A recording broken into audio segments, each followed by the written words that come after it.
Good day, everybody. I'm your host, Bob Heber. Welcome to Head to Head. Today we're going to have a conversation on the human condition. We're going to have a loose conversation on the human condition because, of course, the human condition can be a very complicated subject matter. Today's guest that I have with me is Dr. Anthony Ciancetta. Thank you and welcome. Thank you very much. No, I appreciate you being here. First things first is I'd like to identify what the human condition by definition means. So let's pull Wikipedia and let's go through the human condition. The human condition is the characteristics of key events, situations which compose the essentials of the human experience, such as birth, growth, emotionality, aspiration, conflict, and morality. This is a very broad topic. But it has been and continues to ponder and analyze by many perspectives, religious, philosophy, and psychological, and even literature. What we want to do is I invited Dr. Ciancetta with us here today to talk about, when we talk about generational gaps, the difference between then and now. We want to touch base on how far we've strayed from the basics. And let's get into basics that we've discussed previously. When we discuss basics, people are device-driven these days, and we have, to a large degree, lost focus on the personal engagement, the communication, how to, being polite, being courteous, the please, thank you, may I's, family engagement, and the meaning of family, where people are.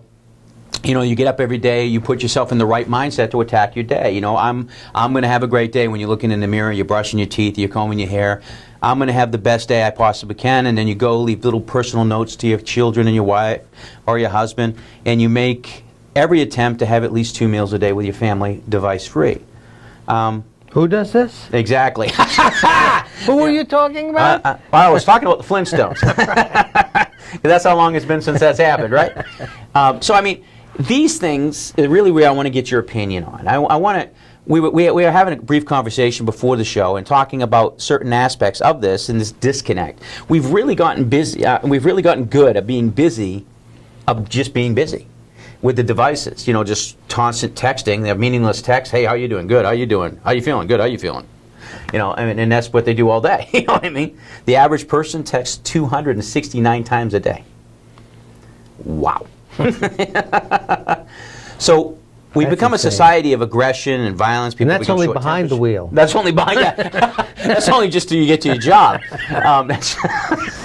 So the real questions that we want to tackle or get a perspective on is what are your thoughts on the family dynamic of where they were when we grew up versus where they are today, as far as the thing that I can see that has changed the most is social media, is the technologies that have driven us away from human contact into social media. So it's kind of an oxymoron. Social media makes you more antisocial because you're on the device versus being in front of somebody. What are your thoughts on that, Doctor? Well, first of all, in medicine we have groupings of illnesses. Some have acute onset and some have insidious onset. Acute onset is like a car accident, a sudden coughing fit at the beginning of a bronchitis. Insidious onset is diabetes, where your blood sugar is getting a little bit off over months or even years, and finally you get the diagnosis, but you've already been for quite a while having problems, but they've gone a bit undetected. And basically, even though right now it's very obvious that technology is dominating, when I was a kid, I remember that sort of sad, depressed feeling that I would get when I'd be in a room where the television was kind of on, but there were conversations that were somewhat going on, but not really good ones because people kept locking back onto the TV. And this is back in the 60s. The 1960s, I was already noticing that the television was creating an interference in the interaction, in the community, in the family, in the conversations that was bothering me. And that's all I knew back then. All I knew is something's bothering me. There's something dissonant here. It's not right. So technology from the beginning, it really, from the onset of the technology, as soon as it started getting into our homes, as a mainstream, started from your opinion, has really started the distraction start? And Well, it's only gotten okay. perpetually worse with the development of further technologies? Yeah, I think, when it's been the media that have story and visual and music and sound and talk, when it's that kind of media, it's a whole different life that's going on in there. And that's what started it, in my opinion, in terms of it becoming sort of a, a tolerated distraction. In other words, there was something about it, and it's, the same thing is real. I mean, I'm getting a little distracted in my thinking to something else that Just always because I'm so good looking. that always bothers me. That wasn't it. Made you laugh, though. Right. The same thing happened with the quality of food. As that slowly became less and less, food became less and less viable, and we started eating more and more junk. Yeah. That was a sort of insidious onset of things too. And the quality of life has gone down, in my opinion, because in the beginning of these technologies, no one questioned them based on a gut feeling. There was a gut feeling that something was wrong with Mass production. soda pop. Yeah. There was a gut feeling that something was wrong with the TV in the family room. And yet, it was hard to bring up the question. It was hard to say, something's going wrong here, and we better nip it in the bud. Well, we didn't, because we got media everywhere now. Yeah. And to me, it is astonishing how infinite the amount of entertainment available every second to every person who's got one of these phones is. And when I was a kid, it was already distracting to just have a few channels. Isn't that the truth? So, I think there's a lot going on, that the onset of it was insidious, and it was identifiable even back then that there was a problem. But it was unquestioned. No one could question it back then because there was a different side of it, the enthusiasm about The how newness of cool it. the technology. Right. Yeah. And this is where it boils down to, what we allow, we teach. We allow the acceptance of all of these things that may or may not, the violence in the video games, the violence in the movies, all of these growth hormones put in our food for the sake of mass productions. We allow this. So, what you allow, you're teaching. We're teaching society, hey, that it's okay to allow your children to play video games that give you points for killing police officers or shooting people or running people over. Yeah, this is a real thing that, it just drives me crazy.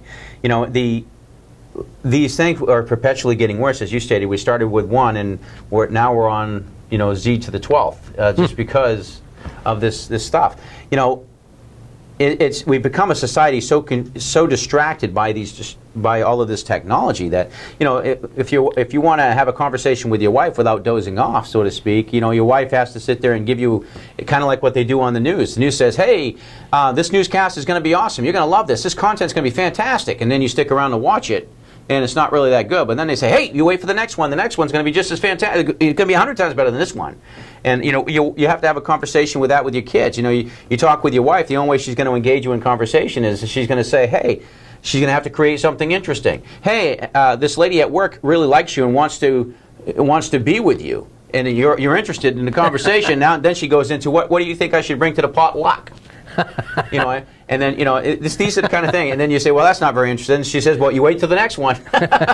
Because you want to get to the, what she said to the first. So we're constantly engaging in these teasers and in these distractions that have zero value added to our lives. And our lives are becoming constantly convoluted through smoke and mirrors, if you will, from society's technologies, from the production of the mass productions of our foods and the ingredients within those foods aren't healthy for us.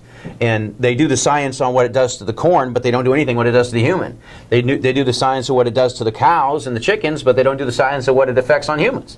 And then we wonder why we're having all of these issues. Today, what is it? 1 out of every 10 children have Down syndrome now, whereas before it was 1 out of every 100 or 20 years ago, 30 years ago. We're constantly evolving and changing as a society, and the human condition is, here we go again, being ignored. We have to understand what makes us who we are. Right, and one of the things that you started the conversation with is talking about making some deliberate choices about how you start the day. Yeah. So actually having a willful and effortful attitude about life. Amen. And it doesn't take much will or effort to watch stuff on YouTube or It's pretty passive. Yeah, right. So it's taking less and less effort to be engaged in something that feels meaningful or fun or however you want to put it. That's right. So you can just spend endless amounts of time browsing life instead of living life. That's right. And the effort of life, for even the best people, we want to avoid that effort at times. It's just, that's just the flesh. It's just the way we're designed, is that effort feels effortful. Mm-hmm. So, you were talking about starting with a deliberate, intentional decision at the beginning of the day. What am I going to do? Mm-hmm. Instead of... It has to be genuine, and you have to present it in a genuine and effective way. I am going to have a good day, because inevitably, your day is either going to be a good day or bad day based on whose decision? Ours. Right. Your decision, my decision. So we have to make an effortful and genuine attempt to, I'm going to start my day with the right foot. My mind is clear. Now I'm going to move forward to the next step. I mean, I know people, the first thing they do when they get up is they put on the news, and that's filling them. Mm-hmm. Instead of them stopping and saying, here's a new day. What do I want to accomplish? How do I want to be? Amen. Who do I want to bless? Those kind of questions. So there's no focus when the media pulls you away from all that, and then you just go about getting dressed and hearing about this car crash and traffic jam and all this garbage. If we're genuine in our intent to affect a positive day, and we're genuine in our connection and our engagement with those that we touch every day.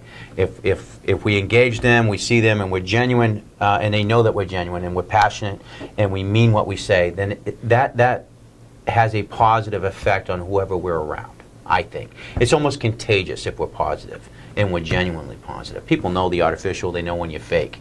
But if you look at it and say, Dr. Sincetta, you're an inspiration to me, and I truly, deeply believe that knowing you makes me a better person. If I say that genuinely, which I do, then God willing, that will have, even if it has the smallest positive effect on you, and then you have that positive effect on me. So we're touching, we are utilizing this positive reinforcement on each other to spread the word. To try to bring us back to basics, to try to bring us back to God, try to bring us back to the family element, the towns, the villages. It takes a village, so to speak. But these are the types of things that I'm trying to get back, and the message I'm trying to get out with the human condition in the very basic and raw form. Do your best every day to be genuine in intent, but start your day with a positive affirmation for yourself. Touch and try to spread that positive affirmation to everybody you see throughout the day, and end your note every day on a positive note. Pray, say a prayer before you go to bed, as we most do, and say, I am gonna have a great night's sleep. I am gonna have the best night, and then we kiss our loved ones and we go to bed, because you never know what that night's gonna bring, that day's gonna bring. We never know each moment. Each moment is a gift, in my opinion, and we have to make them the best, and we have to attack each moment with everything that we have. And what are your thoughts on that? That's what I believe. I don't want to sit there and preach to you. Well, that's what you're saying about each moment. Is this moment going to be a deep moment or a shallow moment? Amen. If it's going to be a shallow moment, then let's just watch YouTube. If it's going to be a deep moment, let's look in each other's eyes. And the same thing's true as a physician. If I'm going to be with a patient, am I going to be looking at them? Or am I going to be busy writing the notes so I can hurry up and get my documentation done? So the degree to which we're willing to be engaged with another person That's good. is partially diluted by having a lot of other options. And I think that's part of the danger of technology these days, is it's another option. I could be looking here, I'm with you, but I'm looking at that, and I'm here, but I'm over here. Yeah. It's crazy making. Yeah, the options, and I like to look at it as choices. They're making the choice to go to the path of least resistance. Yeah. And we become lazy as a society when engagement is more value added to me. And I'm telling you, I got patients who tell me they go to a doctor, he talks for 1 minute looking at them, the rest of the time and they don't even see his eyes. That's exactly the experience I have when I go to my crazy. doctor. Everything okay, Bob? Good. Hey, have a good day. $150. But, you know, I think that with everything that we're talking about today as far as human condition goes, and we're talking about going back to basics, you know, trying to do some parts of your day, not all the time, but just parts of your day, the morning and at night, doing device-free and focusing on what matters to you, your family, your loved ones, yourself. Improve yourself.